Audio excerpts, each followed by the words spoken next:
이번 주간이 아마 대한민국은 휴가 기간이 아닌가 싶습니다. 제가 오늘 보니까 휴가들을 많이 가셨네요.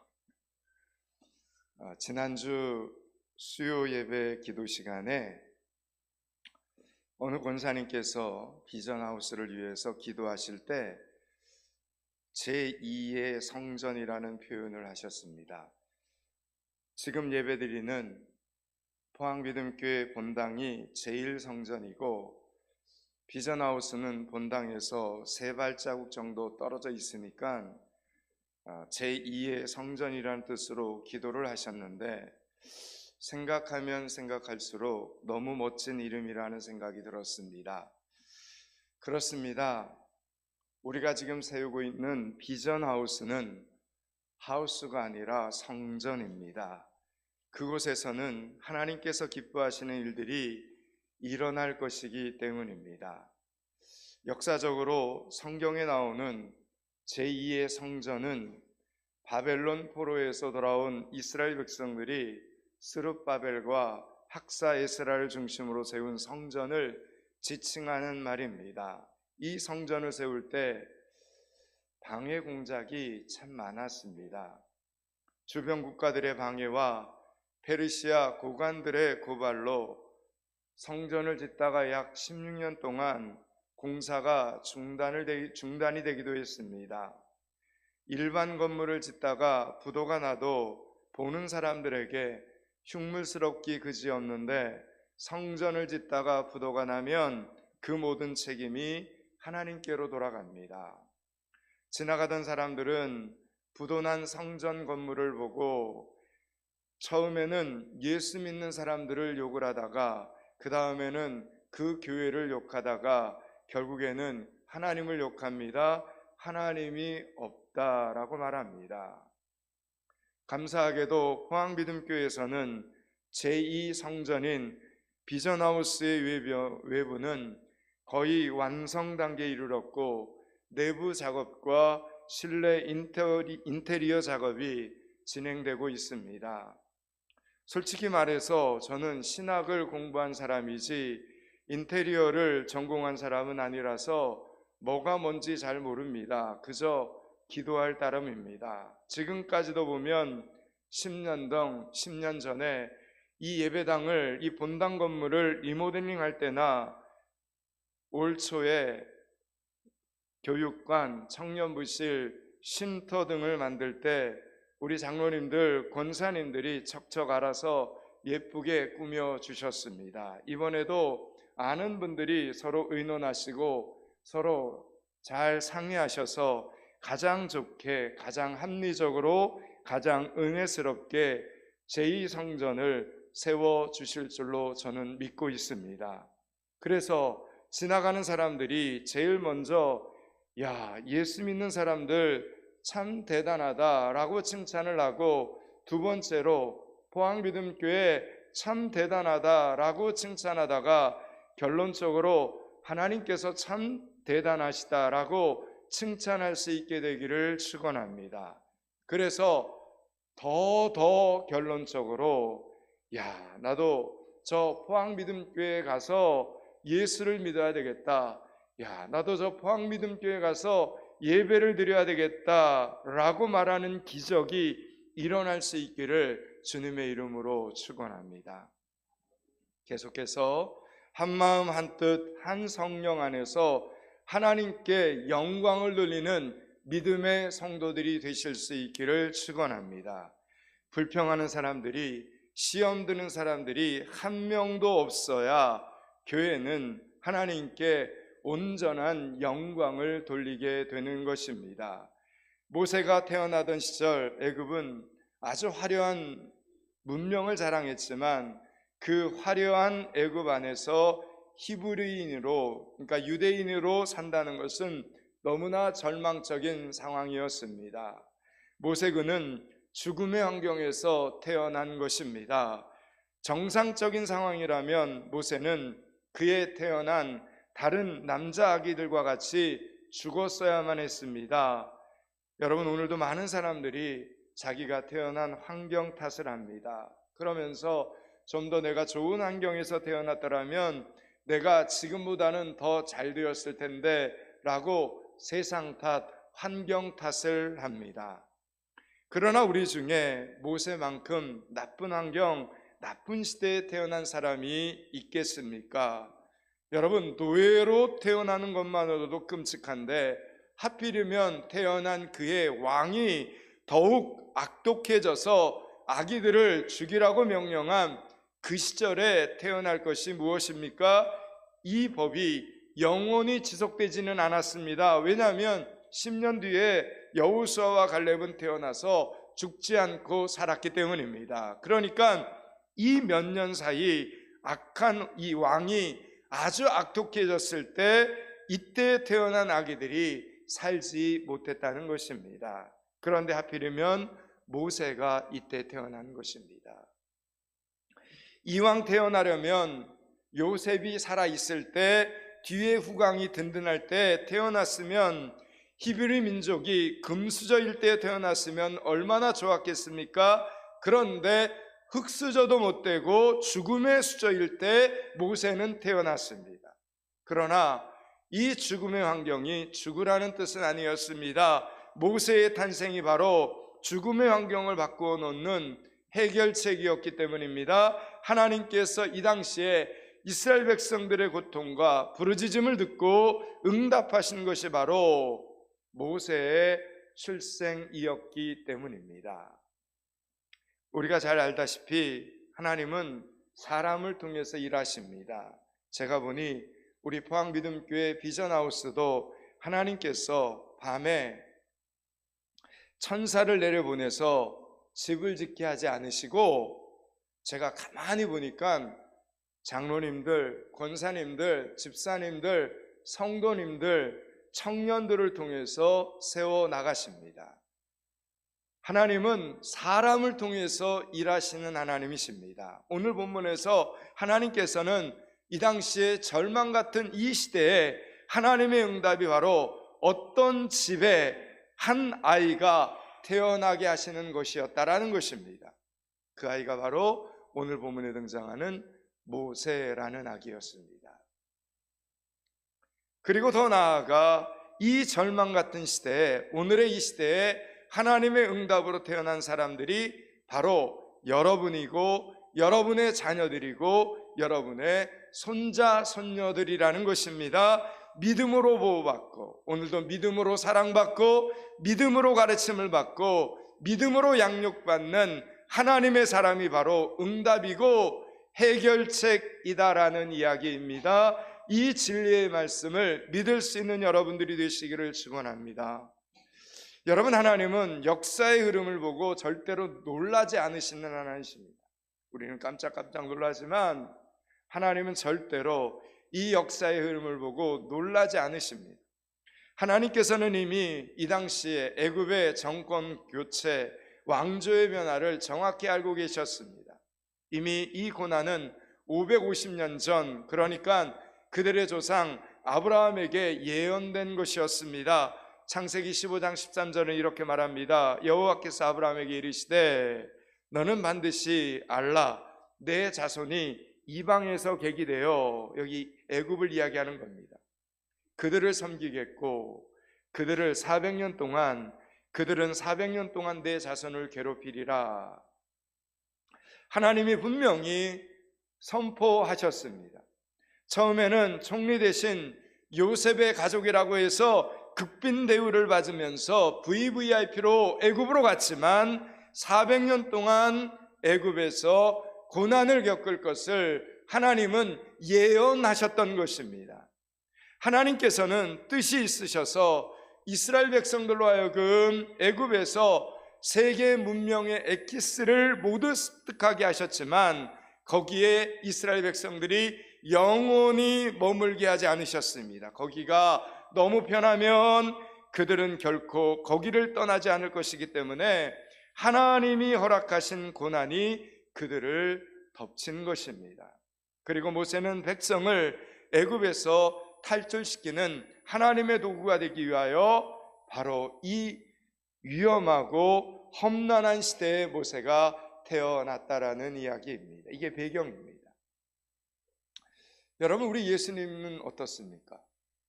우리 예수님도 그러셨습니다. 우리를, 그러니까 저와 여러분을 죽음에서 살리기 위한 구세주가 되기 위해서 아기 예수로 태어나셨습니다.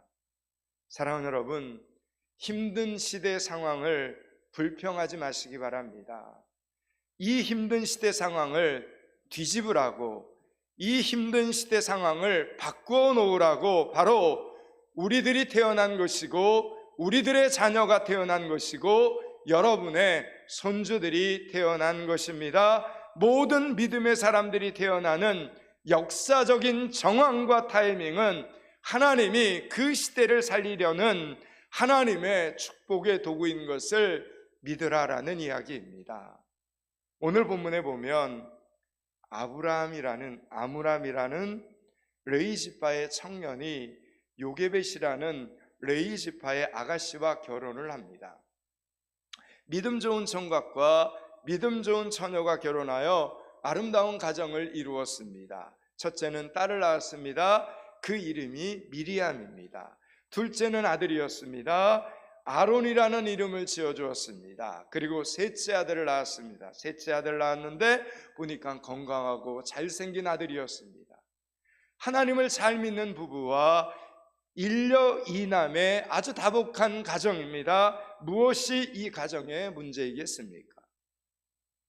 그런데 이 가정에 어느 날 큰 어려움이 찾아온 것입니다. 이 문제는 부부의 믿음이 잘못되었기 때문에 찾아온 어려움이 아니었습니다.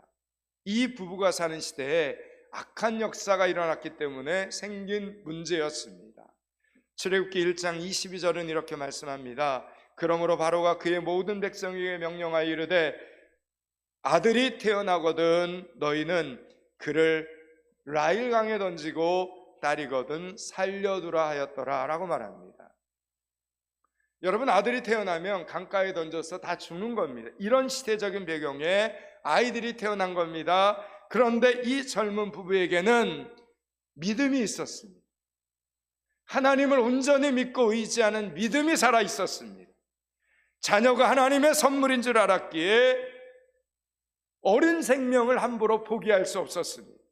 그러나 그들에게는 한나라의 왕이었던, 이 당시의 최대 강국이었던 그 나라를 다스리는 바로 왕과 맞서 싸울 힘을 가지고 있지는 않았습니다. 만약 바로 왕의 이 나라 명령을, 나라법을 거부하면 부부 두 사람의 목숨만 위태로운 것이 아니라 먼저 태어난 두 아이들까지 죽임을 당할 것이 뻔한 상황이었습니다. 이러지도 저러지도 못하는 절망적인 상황이었지만 성경을 보니 부부는 하나님을 절대로 원망하지 않았습니다. 하나님 앞에서 불평의 입을 열지 않았습니다. 누구를 탓하지 않았습니다.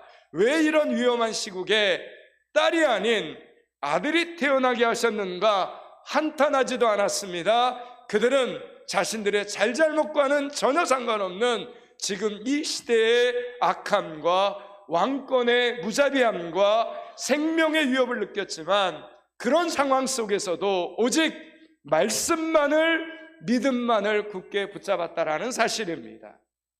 믿음의 생각을 가지고 믿음의 행동을 시작합니다. 믿음의 언어를 사용하기 시작합니다. 분명 절망의 상황이었습니다.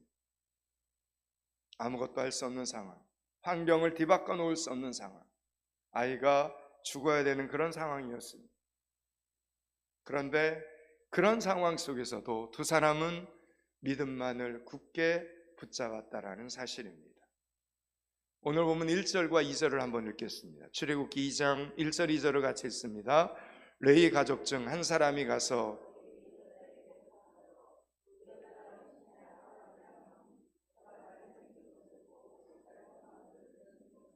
아멘. 여러분, 이 가족이 석 달을 사는 동안 도저히 내일 일을 알 수 없었습니다.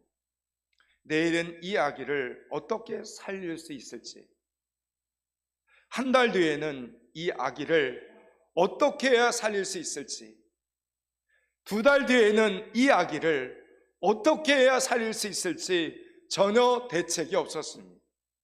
그럼에도 불구하고 하루하루 아기를 먹이고 사랑으로 입히고 사랑으로 키우고 있습니다. 3달이 지났지만 여전히 방법은 없습니다. 3달을 보내는 동안 여러분 밤낮으로 하나님 앞에 부르짖어 기도하지 않았겠습니까? 부모들인데 3달을 보내는 동안 금식도 했을 것이고 철야도 했을 것이고 통성으로 하나님 앞에 애절하게 기도했을 것입니다. 밤낮으로 그렇게 기도했지만 하나님의 응답은 나타나지 않고 이상하게 아기는 점점 자라 우는 목소리가 우렁차지고 있는 것입니다. 아기 울음소리가 나면 안 되는데, 여러분 이것처럼 슬픈 사실이 또 어디 있겠습니까? 보통의 상황이라면 아기가 점점 자라면서 목소리가 우렁차지고 건강하게 자라면 부모는 그것보다 더 기쁜 일이 없을 텐데, 지금 이 시대에서는 오히려 그것이 너무 슬프고도 너무나 안타까운 현실이 되고 말았다는 것입니다. 그렇습니다. 분명 이들은 믿음의 가정입니다. 하나님의 말씀을 의지하는 가정입니다. 믿음의 가정이지만 얼마든지 이런 일들이 일어날 수 있다라는 이야기입니다. 분명히 기쁘고 감사하고 축하할 일인데 아무에게도 말도 못하고 가슴만 답답한 일들이 믿음의 가정에게도 일어날 수 있습니다. 여러분, 부모가 잘못한 것도 아닙니다. 그렇다고 자녀가 잘못한 것도 아닙니다.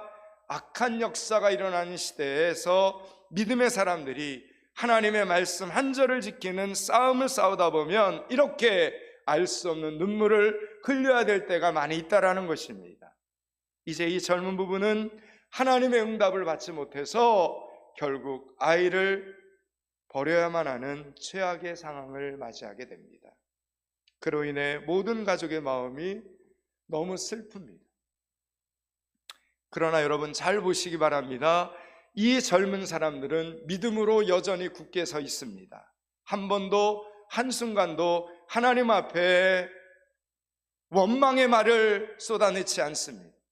불평의 말이 없습니다. 오직 자신들이 처한 상황에서 최선을 다합니다. 지금 그들이 할 수 있는 일에 최선을 다하면서 하나님의 도우심을 끝까지 기다립니다. 믿음이 있는 젊은 세대 요게벳은 어머니로서 최선을 다했지만 이제는 더 이상 자기 힘으로 살 수 없음, 해결할 수 없음을 깨닫게 됩니다. 3절 4절을 한번 읽겠습니다. 3절 4절을 같이 읽습니다. 더 숨길 수 없게 되매 그를 위하여 갈대 상자를 가져다가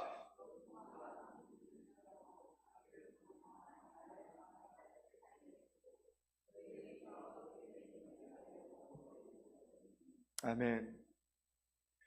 여러분, 이제 이 여인은 믿음으로 어려운 결정을 내려야 되었습니다. 이 결정을 할 때 얼마나 많은 눈물을 흘렸는지, 그리고 그 결정을 실천하는 과정에서는 더욱더 많은 눈물을 흘려야 했을 것입니다. 우리는 종종 하나님께 모든 것을 맡긴다고 하면서 아무런 노력도 하지 않는 사람들을 보게 됩니다. 그러나 그것은 하나님께 맡기는 것이 아니라 의욕을 잃은 것입니다. 하나님께 모든 것을 맡긴다는 것은 의욕을 잃는다는 뜻이 아닙니다. 오히려 믿음의 소망을 밝히는 것을 의미합니다. 이제 요게벳은 오늘 이 말씀처럼 갈대 상자를 하나 만듭니다.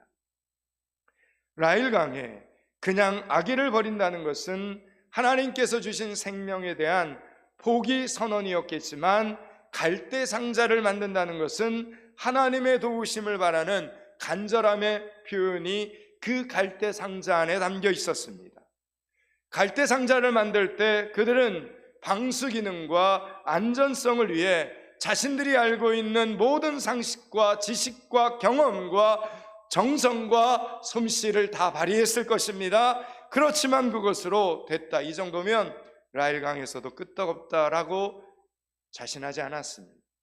오히려 라일강의 거센 물살 앞에서 그 모든 노력과 쓰고도 한순간에 뒤집힐 수 있다는 것을 알기에 부부는 끝까지 하나님을 바라보았습니다. 겸손히 하나님만 바라보게 되었습니다. 그리고 요게벳은 첫째 딸 미리암을 보냅니다. 마음 같아서는 아빠가 직접 가고 싶었겠지만 엄마도 같이 가서 라일 강가 중에서도 가장 물살이 잔잔한 곳을 직접 눈으로 살펴보고 싶었겠지만 어린 딸을 보냅니다. 사람들의 눈에 띄면 아기가 더 위험해질 수 있었기 때문에 이제 겨우 자기 신발이나 찾아 신을 줄 아는 어린아이를 파수꾼으로 보냈습니다. 여러분, 성경에서는 모세의 형인 아론이 모세보다 3살 많았다고 나와 있기 때문에 첫 번째 딸이었던 미리암은 10살 미만이었을 것으로 추정되고 있습니다. 10살 미만입니다. 미리암이 여러분 아무리 어린 소녀라고 해도 자기 동생을 라일 강물에 둥둥 떠다니게 하는 것이 얼마나 위험한지는 아마 알고 있었을 것입니다. 그러니 거대한 라일강 근처 갈대밭 사이에서 웅크리고 온몸의 신경을 곤두세운 채 꼼짝도 하지 않고 갈대 바구니를 여러분 보고 있을 미리암을 한번 생각해 보십시오. 하나님께서 제발 자기 동생을 살려주시기를 기도하는 마음으로 멀리서 지켜보고 있는 어린 누나 미리암의 눈빛은 얼마나 간절했겠습니까? 지금 이 가족은 인생을 포기하고 있는 것이 아닙니다. 지금 이 가정은 생명을 포기하고 있는 것이 아닙니다. 각자 집에서도 갈대밭에서도 엄마도 아빠도 그리고 어린 딸도 자신들이 할 수 있는 최선을 다하고 있었다라는 이야기입니다. 그리고 그 모든 결과를 하나님께 기도로 간절한 마음으로 저들의 소원을 하나님께 계속해서 아뢰고 있는 것입니다. 여러분은 이 젊은 부부가 걷는 믿음의 길이 보이십니까? 믿음이 있어서 눈물이 없습니까? 아니요. 믿음이 있어도 이 세상에는 눈물을 흘릴 일들이 수없이 많이 일어납니다. 이럴 때 욥의 아내처럼 하나님을 욕하고 죽으라 라고 울부짖을 수도 있습니다. 시대의 불의 속에서, 폭군 앞에서도, 신분의 한계와 어떤 죽음의 위협 속에서도 사방팔방으로 막혀 있어도 인간으로서 최선을 다하면서 마지막 눈물을 흘리면서 오늘 요게벳과 이 부부처럼 하나님의 도우심을 끝까지 의지할 수도 있다라는 이야기를 드리는 겁니다.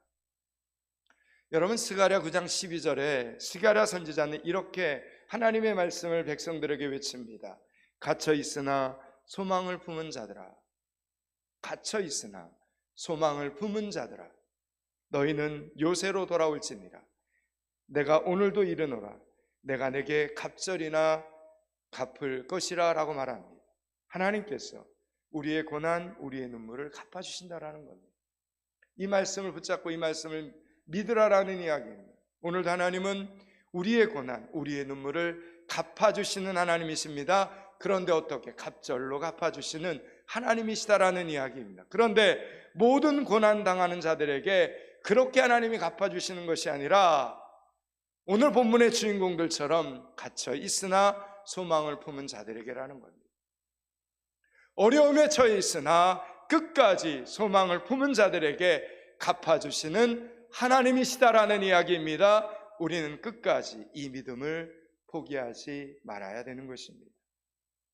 인간적인 눈으로 보면 여러분의 문제에 아무런 변화가 보이지 않습니까? 여전히 똑같습니까?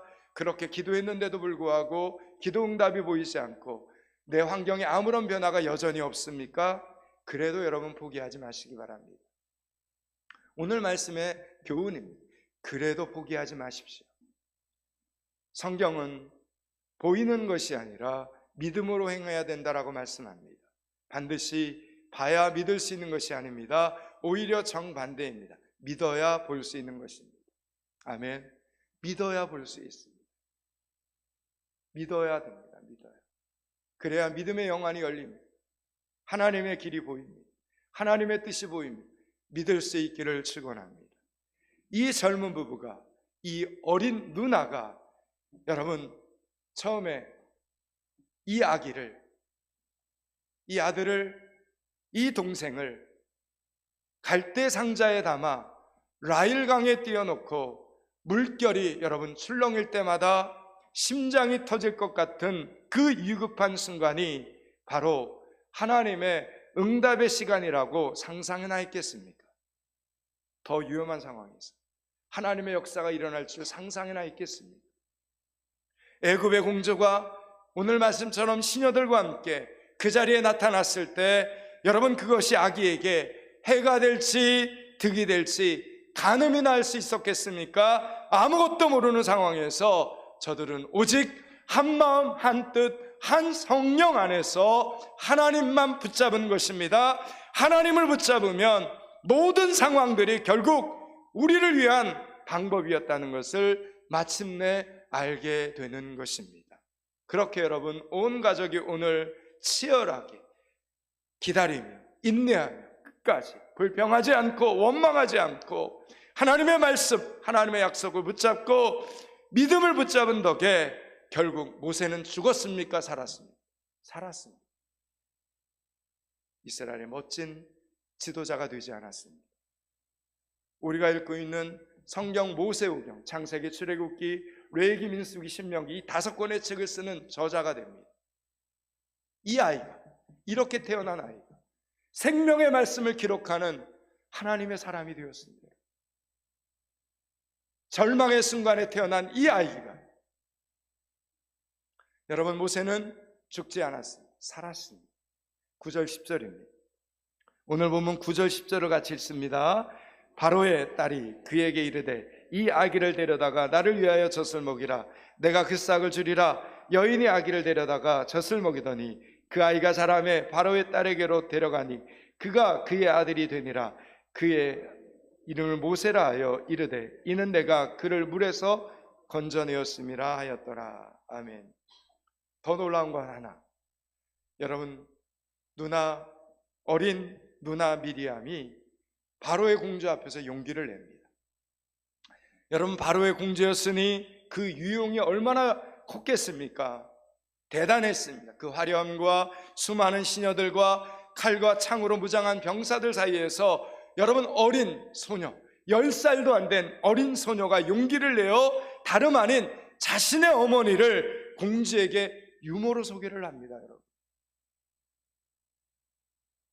어디서 그런 놀라운 순발력과 아이디어가 솟아나왔을까요? 여러분 하나님이 주셨습니다. 하나님이 상황을 만드십니다. 하나님께서 미리암의 눈과 입에 하나님이 친히 역사하셨던 것입니다. 하나님께서는 일사천리로 이 가족의 모든 어려움을 이렇게 해결해 주셨습니다. 보십시오. 분명 이 가족의 아침에는 어두움과 두려움과 눈물로 시작을 했는데 저녁에는 기적과 감사로 잔치를 벌이고 있습니다. 아니 잠이 오지 않을 만큼 기쁘고 감사한 응답이 이 가정에 임하게 되었다라는 이야기입니다. 오늘 본문의 제목처럼 젊은 부부가 걷는 믿음의 길의 간증이었습니다. 이제 말씀을 마치려고 합니다. 사랑하는 여러분, 하나님은 살아 계십니다. 아멘. 하나님은 살아 계십니다. 오늘 말씀을 보십시오. 어떤 상황 속에서도 우리가 믿고 의지하는 그 하나님은 살아계신 하나님이심을 믿으시기 바랍니다. 그리고 그 하나님은 저와 여러분을 사랑하십니다. 그러니 왜 여러분의 기도에 무관심하시겠습니까? 그러니 왜 여러분을 돕지 않으시겠습니까? 끝까지 하나님을 붙잡으시기 바랍니다.